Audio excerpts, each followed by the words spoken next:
새로울 신, 매울 신, 무엇보다 믿을 신 뉴스 신세계 헬마우스 임경빈 작가 오셨습니다. 어서 오세요. 안녕하세요. 매주 화요일에는 김민하 평론가와 함께합니다. 어서 오세요. 안녕하세요. 네, 1시간 전에 발표가 됐습니다.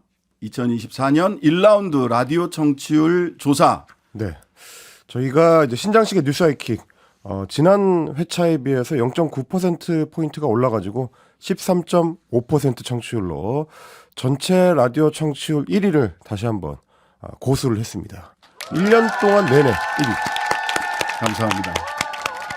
네, 2위랑 제가 1년 내내 4번의 청취율 조사를 했고 4번 다 1위를 했는데 4번 모두 두 자릿수 청취율은 오직 신장식의 뉴스 하이킥 하나뿐이었습니다.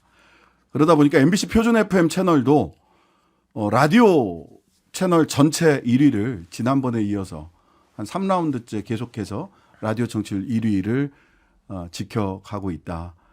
우리 청취자 여러분들께 다시 한번 감사의 말씀을 전하고요.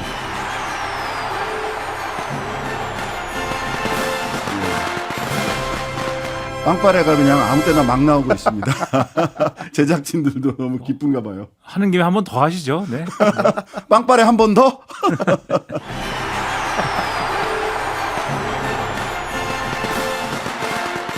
청취자 여러분 덕분입니다. 예. 그리고 유종의 미를 거둘 수 있어서 마지막까지 4번을 모두 압도적 청취율 1위로 방송을 마칠 수 있어서 너무너무 저도 기쁘고 감사합니다. 여러 가지 생각이 들지 않을 수 없고요. 여러 가지 감정이 교차하지만 어쨌든 1위로 마쳤습니다. 1위로 시작해서 1위로 마쳤다. 이거 하나만으로도 저로서는 너무 큰 기쁨과 감사의 마음을 갖게 됐다.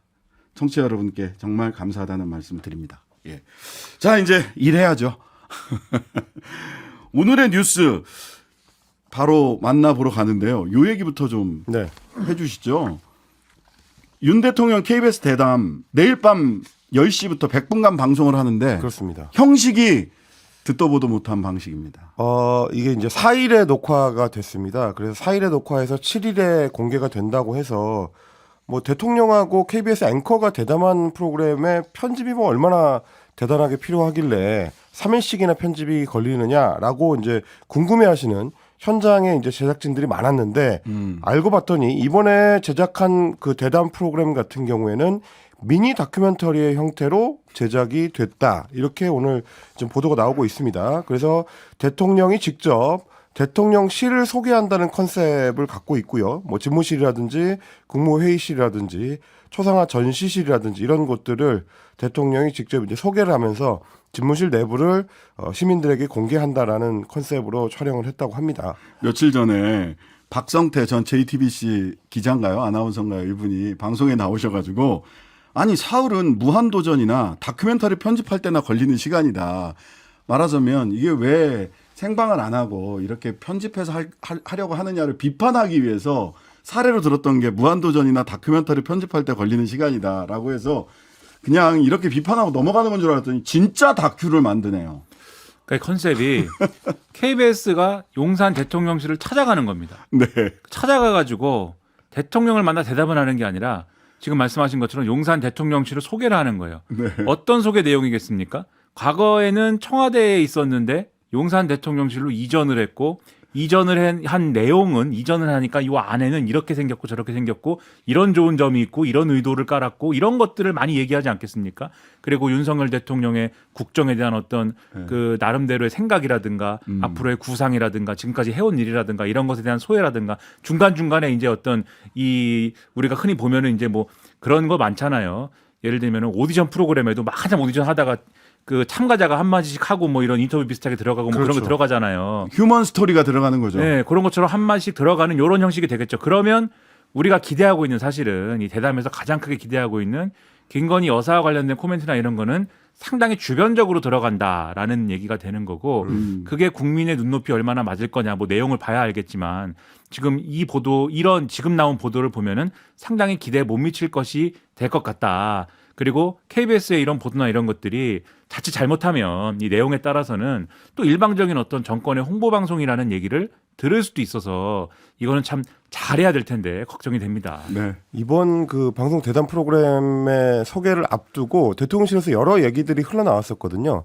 대통령이 KBS에 출연할 수도 있다라는 얘기도 잠깐 나온 적이 있었고. 뭐 예능 프로그램에 출연할 수 있다 뭐 이런 얘기도 있었어요. 그렇습니다. 그러면서 이제 예로 들었던 게 뭐 예전에 노무현 전 대통령이나 이명박 전 대통령 같은 경우도 KBS 아침마당 같은 프로그램에 나간 적이 있었다라는 소개가 있었고, 그리고 이제 과거 정부하고 이제 비교하는 얘기들이 많았는데 이제 문재인 정부 시절에도 대통령이 그때 손석희 앵커를 청와대로 초청을 해서 이제 대담 형식으로 인터뷰를 진행한 적이 있습니다. 네. 아마 이제 그런 형식들을 여러 가지로 좀 참고하고 조합해가지고 이번에 프로그램을 기획한 게 아닌가 그렇게 보입니다. 네, 문재인 전 대통령의 대담과 손석희 앵커와의 대담과 이 대담이 다른 것은 지금 윤석열 대통령은 1년 반 정도 이제 2년도 채 안 됐기 때문에 국민들에게 국정에 대해서 설명을 해야 될 의무가 있으신 분이시고요.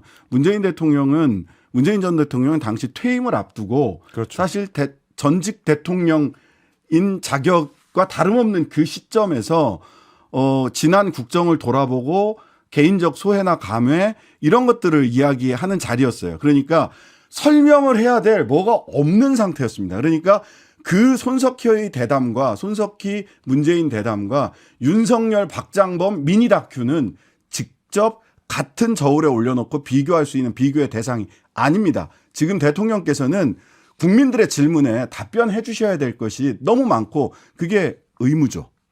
네. 자, 이런 가운데 대통령을 비롯해 대통령이 직접 한 건 아니죠. 지금 복지부 장관이 나오셔서 하셨는데 올 대입 의대 정원 2,000명 늘린다는 발표를 했습니다. 그렇습니다. 내년 입시에서 이제 의과대학 입학 정원을 2,000명을 늘리기로 했는데요. 2006년에 3,058명으로 입학생 비율이 조정된 이후로 거의 20여 년 만에 상향 조정이 되겠습니다. 올해 정원하고 비교했을 때 이제 65.4%가 늘어나서 5,058명을 뽑게 됩니다. 그래서 이제 복지부에서는 10년 뒤까지를 바라봤을 때 한 1만 5천 명 정도의 인력을 더 확보하겠다라는 계획을 세운 건데 작년 11월에 각 대학들을 상대로 해가지고 의대 정원을 늘리는 수요 조사를 했었습니다. 그때는 한 2,150명 정도에서 2,800여 명 정도까지 수요 조사가 됐었는데 그보다는 조금 적지만 1,000명대 초반이 될 거라고 했었던 기초 예상보다는 조금 더 높은 그런 수준으로 잡혔고요. 아시다시피 이제 우리나라 같은 경우는 임상 의사의 숫자가 한의사들을 포함했을 때도 인구 1,000명당 한 2.6명 정도에 불과해서 OECD 전체 회원국 중에서는 멕시코 다음으로 숫자가 좀 적은 편이었습니다. 그래서 뭐 의사 구인난도 지방 병원들 같은 경우는 심각하고 원정 진료를 다니는 이제 지방 환자들도 많고 응급실 기초 인력도 부족하다 뭐 이런 얘기들도 많이 나왔었는데 이번 이 의대 정원 확대를 통해서 이 문제들을 좀 해결해 보자라는 취지고요. 일단 의대 정원 발표가 나자마자 의사단체들은 집단 휴진, 파업 등등의 단체 행동을 예고하면서 강력하게 반발하고 있습니다. 조금 전에 이제 대한의사협회의 협회장이 이제 사퇴하겠다라는 입장을 기자들에게 발표를 했을 정도고 정부 의대 정원 발표가 나오자마자 전국 광역 시도 의사회장 협의회 같은 경우는 정부가 일방적으로 필수 의료 정책 패키지와 의대 증원을 강행하면 전공의들과 함께 총파업 불사하겠다라고 했고 이전에 이제 전공의협회에서 조사를 했을 때 회원 4,200여 명 중에서 86%가 의대 정원 확대 시에는 단체 행동에 참여하겠다 이런 의사를 밝힌 바가 있습니다. 네. 그 의사단체는 좀 네, 너무하는 김민하 것 같아요. 평론가님. 네, 예. 좀 과한 것 같습니다. 왜냐하면 지금 예를 들면은 의대 정원을 확대하는 것으로 모든 이제 대책을 끝내겠다라고 하면은 그거에 대해서는 뭐 아니다 그것만으로는 부족하다 여러 가지가 더 있어야 된다라고 충분히 얘기할 수 있습니다. 이거 그냥 의사 수를 늘린다고 해서 그것만으로 해결되지 않는다라는 거는 여러 번 확인했고 여러 차례 이제 얘기를 했고 뭐 그거는 논쟁이 충분히 된 주제예요. 그래서 사실 의대 정원 늘리는 거에 더해가지고 지금 말씀하신 대로 이 정부도 필수 의료 대책 패키지라는 걸 최근에 이제 공개한 거고 또 야당이 이제 지금 법안 발의한 내용도 있는 것이고 이런 것들이 있는 거 아니겠습니까? 그렇죠. 그러면 이 얘기를 뒤집어서 그게 필수 의료 정책 패키지든 야당이 제기한 어떤 뭐 공공의료를 강화하는 것이든 간에 그게 그런 안들도 지금 의사수를 늘리는 게 전제되지 않으면 그게 효력이 있겠습니까? 그러니까 의사수를 늘리는 게 무조건 전제가 된 이후에야 다른 대책들이 같이 갈 수가 있게 되는 거잖아요. 지금 상황은. 근데 어떤 대책을 얘기하든 의사수를 늘리는 얘기를 하면 의대 정원을 늘리는 얘기를 하면 그것은 불가능하다. 그것만으로는 안 된다. 이 두 가지 논리를 가지고 지금 무조건 우리는 못 받아들인다라고 하니 그러면 어떤 논의가 가능한 겁니까? 이 상황에서. 지금 이 상황에서 지금 말씀하신 통계나 다른 나라들의 어떤 상황이나 이런 걸 종합해 봤을 때 우리나라가 의사수가 부족하다라는 것 자체를 우리가 부정할 수는 없는 거잖아요. 그런데 의사단체들은 그것도 부정을 하던데. 그것도 인정하지 않더라고요. 그렇죠. 예. 그러나 드러나 있는 수치를 갖고 얘기를 해야지 최소한 객관적인 논의를 해야지 이렇게 일방통행식으로만 얘기를 하는 거에 대해서는 좀 태도를 바꿀 필요가 있다라고 재차 말씀드리겠습니다. 그래야 본격적인 논의로 들어갈 수 있거든요. 근데 정부도 지금 이게 추진하는 게 너무 일방통행이긴 해요. 이미 국회에서 지금 지역의사제법이라는 것과 국립의전원법이라는 게 소관상임위를 통과해서 법사위 계류 중이에요. 이제 본회의 올라가면 돼요. 근데 지금 법으로 법제화되는 거하고 지금 오늘 발표한 내용이 사마띠 아니합니다. 이거 어떻게 하겠다는 건지 말하자면 의대 정원 2,000명을 늘린다고 해서 이 핵심은 필수 의료 체계가 붕괴돼 있다는 거, 소아과 오픈런 등. 그 다음에 지역 의료 체계가 붕괴돼 있다라고 하는 이 문제를 2,000명을 늘리는 게 시작일 수는 있지만 그걸로 해결이 안 되거든요. 전체적으로 그냥 다 시장에다가 맡겨놓고 있는 상황에서라면 이걸로 해결이 안 되기 때문에 야당에서는 지역의사제법, 국립의전원법 올려서 소관상임위 국민의힘이랑 같이 다 통과시킨 거예요. 법사위 계류 중이고 본회의 직상정도 가능한 상태에 있거든요. 근데 오늘 발표와 이 법들, 계류 중인 법들하고는 안 맞습니다.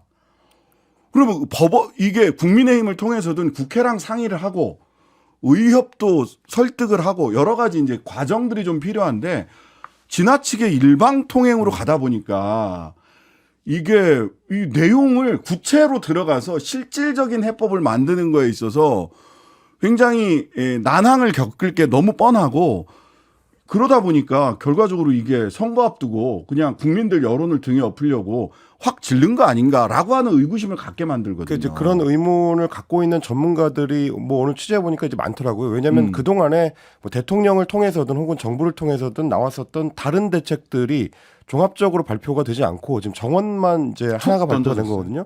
근데 기존에 뭐 말씀하셨던 대로 이제 지역 의료 문제라든지 이런 것들도 있지만 동시에 이제 필수 의료 항목으로 이 다른 의사들이 좀 갈 수 있기 위해서는 다른 과, 인기가 많은 과로 이제 가는 것들을 좀 줄이는 조치가 필요하다. 그래서 뭐 피부과라든지 성형외과라든지 이런 쪽으로 의사들이 많이 빠져나가는 걸 줄이려면 미용 시술과 관련해 가지고 다른 면허 체계를 구축할 필요가 있다라는 얘기는 정부에서도 나왔던 얘기거든요. 근데 이런 부분들이 이번에 종합적으로 포함이 안 되다 보니까 일단 정원부터 지르고 보자. 이렇게 생각하는 거 아닌가 우려하는 전문가들이 많이 있습니다. 근데 그 부분은 저는 이제 지난주에도 그렇고 뭔가를 보건복지부는 계속 얘기는 하고 있는 거잖아요. 지금 이제 신 변호사님 말씀하셨듯이 그게 이제 국회에서 논의하는 거하고는 좀 차이가 있긴 한데 네네. 제가 볼 때는 그거를 이제 나름대로 정부가 어떤 조율이라든가 이런 뭔가에 이제 그런 능력을 발휘를 하면 그런 것들의 논의를 통해서 정리하지 못할 것은 없다고 생각이 듭니다. 왜냐하면 그 지금까지 보건복지부가 내놓은 이제 의료계 관련해서 이제 내놓은 정책이나 이런 것들에 대해서 그동안 이 문제를 의사 수를 늘리는 것을 포함해서 의대 정원 늘리는 것을 포함해 가지고 해결해야 된다고 목소리를 낸 의료계 전문가들도 있는데 그분들도 큰 틀에서는 그 정부가 지금 얘기하는 방향이 틀리지는 않았다라고 얘기를 하거든요. 그러면은 맞출 수 있는 거잖아요. 대체적인 퍼즐이라는 거를 지금 안 맞는 부분이 있지만 그럼 충분히 거기에 대해서 컨트롤할 수 있어야 되는데 지금 이렇게 예를 들어서 혹시라도 의사들은 막 총파업 해버리고 그리고 국회는 국회대로 법이 일방적으로 뭐 통과가 된다든지 해서 그걸 또 핑계로 정부가 국회에서 너무 나가버려서 우리는 얘기를 못하겠다 뭐 이렇게 나가버리고 그러니까요. 서로 이게 안 맞아버리면 그럼 얘기를 하나만 하고 이 얘기는 총선제라면 없어지는 얘기가 아마 될 겁니다. 그렇게 하지 말고 그러니까요. 충분히 조율할 수 있는 공간을 계속 만들고 포기하지 말고 논의를 이어갈 수 있도록 해달라 이 말씀을 드리는 거죠. 네. 저는 오늘 이 쭉 관련돼서 뭐 의사들 커뮤니티 내지는 의사들이 보는 언론 이런 거를 쫙 다 스크린을 했거든요. 쫙 살펴보니까 정말 재밌는 통계가 있던데 의협신문이 있는데 여기에서 지난달 25일부터 8일간 전국 의사 1,077명을 대상으로 한 설문조사를 했는데 와 민주당 지지하는 사람이 10명 중에 1명도 안 돼요. 국민의힘 지지하는 분들이 10명 중에 8명 정도 되고. 근데 의대 정원을 더 늘리겠다라고 하니까 7명이 지지를 철회하는 이런 통계가 쭉 의협신문에 나와 있더라고요. 이것도 너무 재밌었다. 와, 평소에는 이 정도구나. 의사분들이 정치적 성향이 이렇구나. 라는 사실을 알게 됐습니다. 예. 자, 다음 주제는 우리 그 준위성 정당. 어제도 나오자마자 제가 쭉 말씀드렸는데 누가 테이블에 앉고 어떻게 배분되고 어떤 순서로 배분되느냐 이런 것들이 이제 문제가 될 거다. 그렇습니다. 오늘 민주당은 의원총회를 열었고요. 이재명 대표가 제안했던 현행 준연동형제를 유지하는 것 그리고 통합형 비례정당을 참여하는 것 이 두 가지에 대해서 찬성 의결을 사실상 했습니다. 홍익표 원내대표 같은 경우는 연동형 비례대표대를 바탕으로 해서 통합 비례정당을 빠른 시일 내에 만들어가지고 윤석열 정부 심판을 위해서 함께하는 모든 정치 단체들과 뜻을 모으기로 했다 이렇게 발표를 했는데 그러면 이 정치 단체 안에 어디가 들어가는 거냐 이제 기자들이 곧바로 물었습니다. 그렇죠. 소위 말하는 조국 신당이라든지 송영길 신당도 포함되는 거냐 이런 질문에 대해서 구체적으로 어디라고 특정지는 상태는 아니지만 정당의 형태를 띤 정당과 우선 협의할 것이다. 뭐 이렇게 답변을 내놨습니다.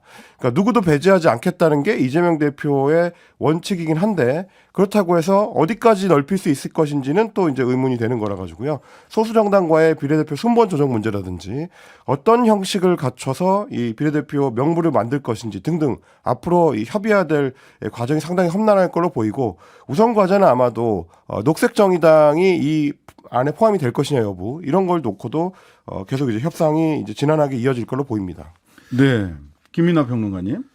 이 문제에 대해서 뭐 저는 뭐 종합적으로 준연동형제를 일단은 유지하기로 했다라는 거에 대해서는 뭐 이재명 대표가 잘 판단했다고 생각을 합니다. 네. 병립형으로 돌아가는 거는 명분이 전혀 없다고 여러 차례 얘기를 드렸는데 어쨌든 이 문제는 좋은데 그러면 기왕 이제 준연동형제 유지하기로 했으면은 연동형이 가지고 있는 제도의 취지가 있잖아요. 최대한 그걸 살리는 방향으로 어쨌든 운영을 할 수 있도록 하는 게 필요하겠죠.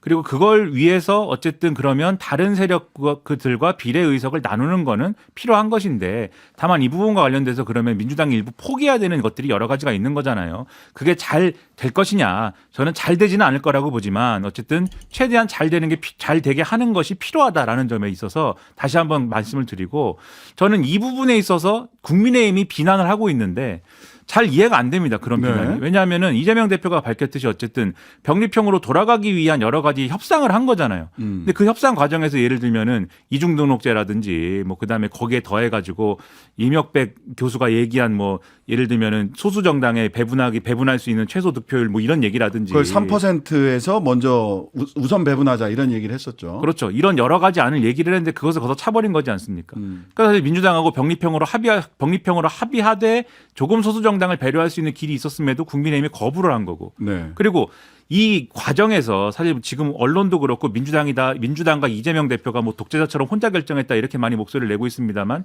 이전 과정을 보면은 국회의원들 전원위도 열고 그다음에 또 이 전문가들과 또 시민들 모아가지고 500명 모아가지고 일종의 공론조사 비슷하게 진행도 하고 네. 최선의 선거제가 무엇인가를 찾아가는 여러 가지 과정을 거쳤는데 그 거친 과정에 대한 어떤 그 결론에 대해서는 하나도 지금 반영이 안 됐는데 그 반영이 안 된 거에 가장 큰 책임은 국민의힘에 있는 거잖아요. 네. 계속 병립형 아니면 우리는 지금 병립형으로 뭐 돌아가는 아무것도 거 안 아니면 한다. 아무것도 안 한다. 위성정당 창당도 마찬가지 아닙니까?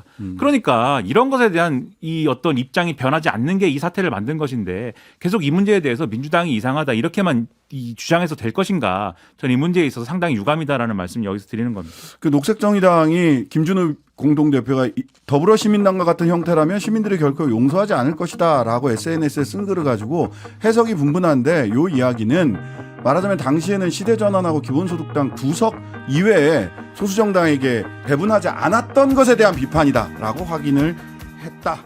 예, 잠시 광고 듣고 이어가겠습니다. 신장식의 뉴스 하이킥 김경빈, 김민아 두 분과 함께 뉴스 신세계 이어가겠습니다.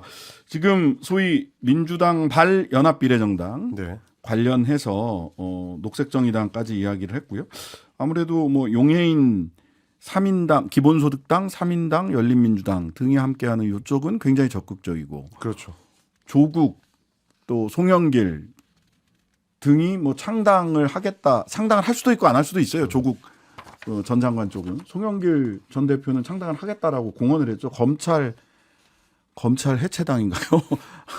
뭐 하여튼간에 그런 정당을 만들겠다고 하셨었는데 여기는 대상인가? 뭐 하여튼간에 앞으로 2월 한 달 내내 3월 한 중순경 등록 전까지 굉장히 이 물 끓듯 끓어오르는 넘치는 논의와 이야기들이 많이 나오겠다 싶습니다. 누가 어느 세력에 참여하느냐에 따라서 예. 이 공격 포인트, 그러니까 상대편의 공격 포인트 좀 달라질 거예요. 예를 들면 오늘도 신문 보는데 제목 그렇게 뽑아놨습니다.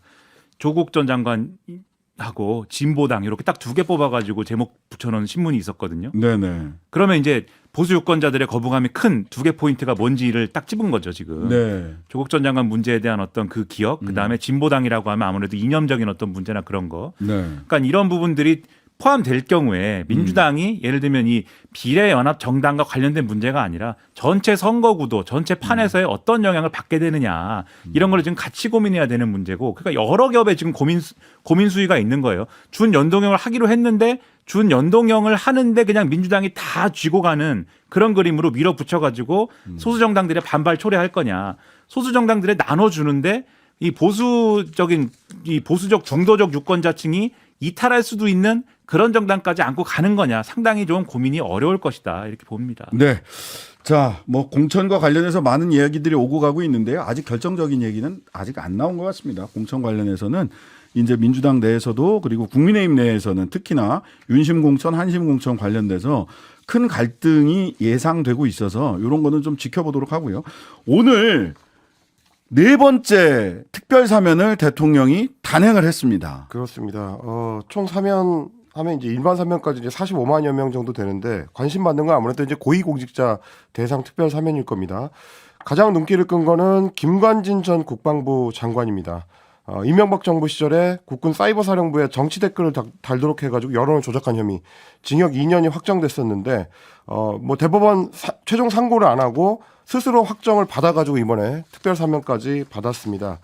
그리고 이제 김기춘 전 대통령 비서실장 같은 경우도 박근혜 정부 때 문화계 블랙리스트 사건의 주역이었는데요. 역시 마찬가지로 징역 2년이 파기환송심에서 선고가 됐는데 재상고를 하지 않아서 형을 확정받은 뒤에 이번에 특별 사면을 받았습니다.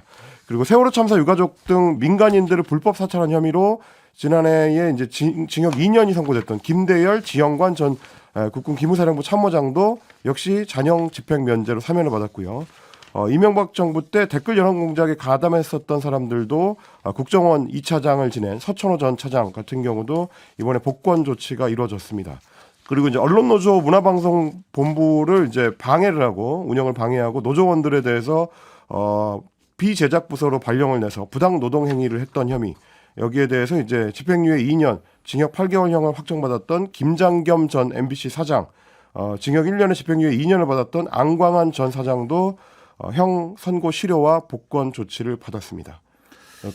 과연 이명박 정권 그리고 박근혜 정권 때 아주 상징적인 역할을 맡았던 이런 분들에 대한 그러한 어떤 사면이 이런 방식으로 이루어졌을 때, 그러니까는 최종심이 나오기도 전에, 그렇죠? 확정 판결이 나오기도 전에 그냥 포기를 시켰다고 볼 수는 없겠지, 뭐 시켰다고 확정할 수는 없겠지만은 마치 그런 것 같은, 사면이 있을 것이다라는 사실을, 나에 대한 사면이 있을 것이다라는 사실을 알지 못하고 재상고를 포기하는 것은 쉽지 않습니다. 아니면은 뭐 양심에 큰 어떤 가책을 느꼈다든지 뭐 그럴 수도 있는 거 아니겠습니까? 그러니까 뭐 제가 여기서 뭐 넘겨짓지 않겠지만 어쨌든 그렇게 해석할 수도 있는 그런 일까지 일어나면서 이런 사면이 이루어졌다고 하는 거에 대해서 중도에 가까운 유권자들 어떻게 생각할까요? 수도권에 있는 유권자들 어떻게 생각할까요? 아마 국민의힘 후보들 중에 지금 수도권에서 지금 이 승부를 봐야 되는 후보들은 상당히 난감할 것이다, 이 말씀 드립니다. 그러지 않아도 세계일보 표제가 이렇습니다. 수도권서 표 잃는 소리 들려 친박계 등장에 불안한 여당. 뉴스 신세계, 지금까지 헬마우스 임경빈, 김민아 두 분과 함께했습니다. 감사합니다. 고맙습니다. 하루 종일 기다려지는 진짜 시사. 평일 저녁 6시 5분 신장식의 뉴스 하이킥.